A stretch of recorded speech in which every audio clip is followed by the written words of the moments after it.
Today I want to do an unboxing. I want to open up these boxes and show you what I have been collecting in the auctions lately. I'm also going to go through some of the stuff that I've been picking up at shows and local comic shops. That stuff is generally smaller, stuff that I can just kind of not think too hard about. The stuff that came in from the auctions are the big ticket books that I did put a lot of thought into and that I think are smart buys at the moment.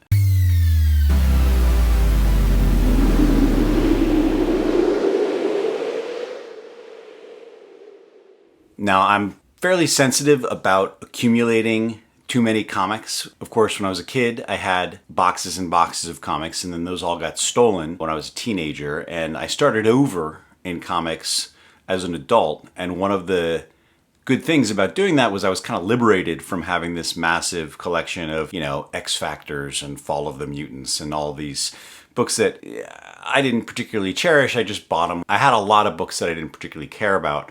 It would have been hard for me to part with them. I know if they hadn't been stolen when I was a teenager, I would have been carrying them around with me from apartment to apartment all through my 20s and 30s, which would have been annoying. It was actually really freeing to have them taken from me. And as an adult, when I started collecting again, I was able to go after the books that I really wanted and cared about.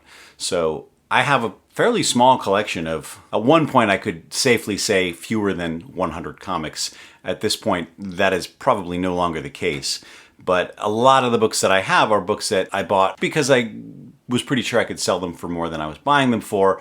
And I just need to get around to doing that. So lately, I've been accumulating faster than I've been selling. But first, before I get to those, I'm going to get to these books, which I probably won't be selling anytime too soon.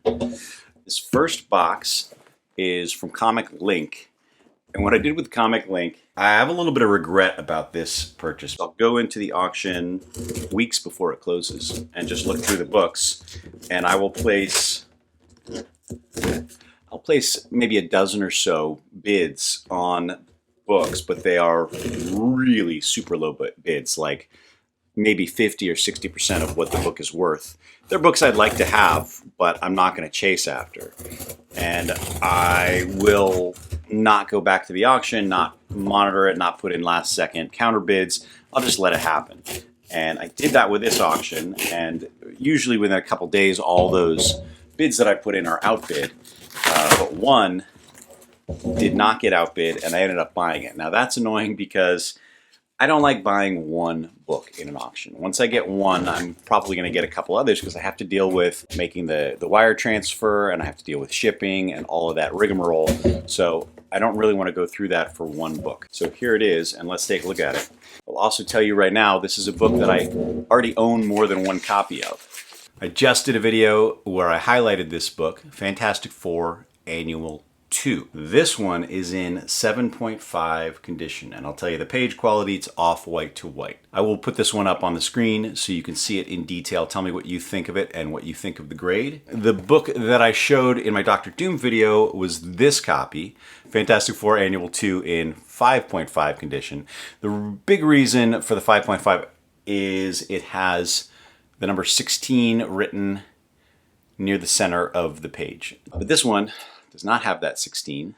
It's in much better shape. It's good to look at the corners first. Yeah, the corners, this one's not getting out of 7.5 because upper and lower left corners are in pretty rough shape, and the book's even crushed a little bit up top. It presents well in the center, but the corners are going to keep it out of even the 8.0 range, and then it's got a little bit of staple damage. This is an annual, so it's square bound. That often will cause them to puncture the cover pages of the books, which is, I think, a printing defect. I can't remember if they grade down for that, but if it penetrates the page, which is happening a little bit here, then it's going to go down a little bit for that. I don't know that this is much of a CPR candidate, but it's 7.5, so it's a respectable grade, and I will probably now sell off this 5.5. I just think it's an important book, and it's undervalued, so I put a bid in for one, and I got peanuts everywhere. Now, this second book is from Comic Connect. I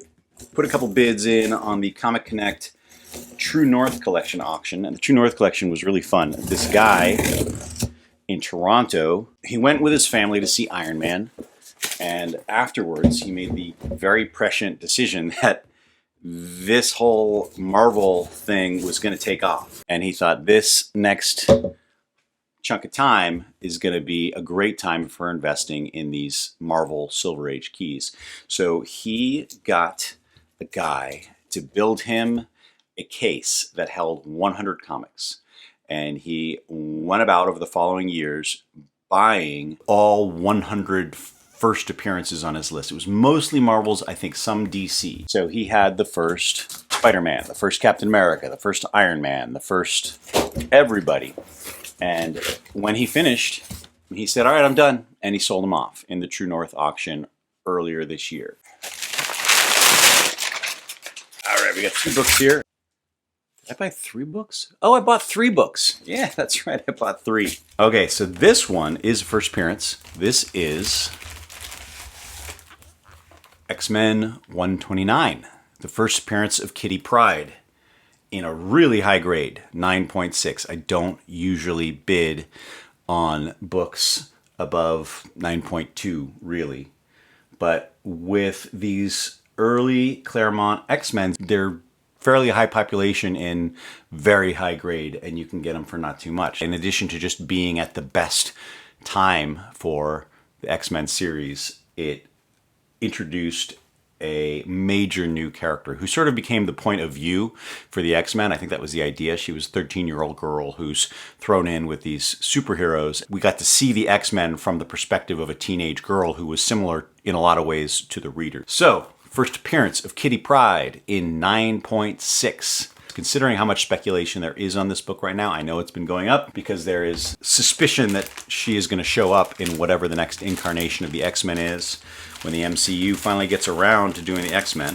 The next one is quite a bit more obscure. Strange Tales 135. This is high grade. This is 9.2. This book is significant because Sergeant Fury was created in the early 60s along with the Marvel superheroes, along with Hulk, Fantastic Four, X-Men. They created a war book, which was Sergeant Fury and his Howling Commandos. That did well for a while, but they decided to integrate him into the Marvel Universe in Strange Tales 135, where they brought him into the present day from World War II, and they made him the head of S.H.I.E.L.D., which was a secret agent organization. Now, this was in 1965. This was in August of 65. My hunch is that Jack Kirby had just seen Goldfinger, Thunderball, and was really excited about the James Bond movies and wanted to bring the James Bond tropes into Marvel. So this book, really in one issue, has got it all. It's got the Helicarrier, it's got the flying car, it's got the Life Model Decoys, it's got all the S.H.I.E.L.D. gimmicks introduced at once, and it was a big change for the character of Nick Fury. They brought him out of World War II, into the Cold War, swinging 60s. This book, I know, is not particularly high value, and it's not considered a very important key. I read it, and I thought it was really fun. I really enjoyed it, and I put a bid in that I think was half of fair market value, and ended up getting it. Another one I now have, which I will have to think long and hard about whether I really want to keep it. If I could sell it at fair market value right now, I probably would. The last book from the Comic Connect auction is the one that I spent the most on. This is, for what it is, a very high-grade copy. This is Avengers number 4 in 8.0. Once again, you can see the True North collection sticker on it. It wasn't put on by CGC. It was just probably a sticker that the owner had made, or maybe Comic Connect had made and put it on all these books. So it is an 8.0 off-white to white of The Return of Captain America. Again, this is a book I already own. I own this one in 7.0. This is a tragic story. I bought this at auction at 7.5 because I thought it had potential to be cleaned. I cleaned it, sent it in to get regraded, and it came back at 7.0. Now, I'm going to put this up on the screen so you can look at it closely, and I would love to hear your thoughts. You tell me if this is a 7.0. It has some color break in the bottom left corner. Other than that, it is a very nice copy, and the colors are great on it. The back looks great too, for what it's worth. The back here is excellent. The front is fantastic. They gave it a 7.0. I was shocked. I have been tempted for the last year to, with gritted teeth, send it in again for a regrade. I don't think that's a 7.0. In my opinion, this is just about the best cover Jack Kirby ever did. And aside from being one of his best, it just, to me, sums up the Silver Age of comics so beautifully. Not only do you have the return of superheroes, which were popular in the late 30s and 1940s, but you have this group of creators, artists and writers who had honed their craft in the golden age in the 1940s and were still around. They'd been doing it for 20, 25 years by that point, and they were at the height of their powers. Obviously Jack Kirby, but all of those guys had been drawing comics for a long time. And the Silver Age was about people who were really, really at the top of their game. And there was this rebirth of enthusiasm for comics. I'm excited to have two copies now, a 7.0 and an 8.0. I think with this, a little bit of damage in the bottom left corner, it probably is never going to get to 8.5. But honestly, have you seen 9.0 books that look worse than this? I have. If it were generously graded, it could get an 8.5 or a 9. And that would make a big difference in the value of this book. When you go from 7 to 9, the values jump a lot. They jump by 15, 20% in the lower grades, but they start jumping by 40, 50% in the higher grades. And I think this is deserving of a higher grade. But that's not the book that I bought. The book that I bought is this one at 8.0. I don't think that this has much potential to go above 8.0, so I will just hang on to it and not try and regrade it or anything. Maybe sell it when this book goes back up, because I really think it should. If you go on Go Collect or GP Analysis and look at what Avengers 4 is selling for right now, it's astoundingly low. And I think it is sort of a rubber band effect of the MCU being past its prime. I think there was a lot of excitement and a lot of spike in values for this book over the MCU years when you had Captain America, Thor, Iron Man, even we saw Ant-Man, Giant Man, and the Wasp. We saw Namor. We saw all these characters come in, and this book probably went up during that time, and now it's like, oh, that's all over, so these books are going back down. But you know what? These characters aren't going to be forgotten. They may be past their prime for movie adaptations. We're not going to see new Thor or Iron Man movies soon. We're not going to see, well, we may see more Captain America, but they're past their prime. But that doesn't mean this book should be as far down in value as it is. So that's why I bought it. And while I'm here, just for fun, I will show you. I have Avengers 1, which I bought at auction last year, again, for a shockingly low price. Here we've got Avengers 2, which I picked up earlier this year at a comic convention. Was not looking for it, was not intending to get it, but the guy had a really high-grade copy for a good price, and he sold it to me along with issue 3. Now I have two copies of Avengers 4. I don't have 5, 6, or 7, but I also picked up the first Kang, Avengers 8. So I've got a decent run of Avengers books, which are not collected with nearly as much enthusiasm as Spider-Man or the X Men. The Avengers books don't go for a ton. And as I've said many times on this channel, I really think they should. I'll show you a few of the other books I've been accumulating at conventions and local comic shops. This one, as I talked about in my Dr. Doom video, I picked up for nothing. This is just a good Doom cover, Secret Wars number 10. The shop that I bought that from is now out of business. I think it closed down a couple weeks after I picked this up, and I kind of bought it because I felt bad about that. When I go into comic shops, I have been accumulating a lot of X-Men books.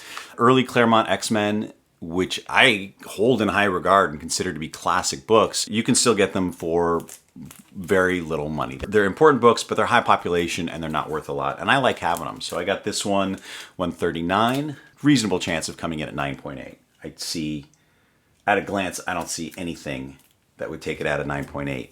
Likewise, I got two copies of 143. I really like this issue. It's early in Kitty Pryde. She was finding her place in the X-Men and she had the mansion to herself for some reason. Basically just threw the xenomorph from Alien into X-Men and had it fight with Kitty Pryde in this issue. Number 95, It's Not a Key. This is the issue where Thunderbird dies at the end, spoiler alert, but it's right after X-Men 94. This is the second time the new X-Men had been in the regular run. It's not a key, but it's key adjacent. It's the second half of that storyline from issue 94. It's not high grade. It's got a tear up on the top. So it's in 5.0, 6.0 condition. And these X-Men books go for very, very little outside of the 9.0 grade. 131, the White Queen, right after Kitty Pryde. 129 is First Kitty Pryde. I think 130 might be the first Dazzler. And I think 131 might be, it's at least the first cover appearance of the White Queen. So just before Jean Grey died and the Phoenix Saga, there were just a ton of really big, long-lasting new characters who were introduced. So this was just an amazing time for the X-Men run. This one I got at another local shop. This is the first Wolverine cover. It's the first cover with just Wolverine in any issue of any comic. He's in Hulk 181 with Hulk.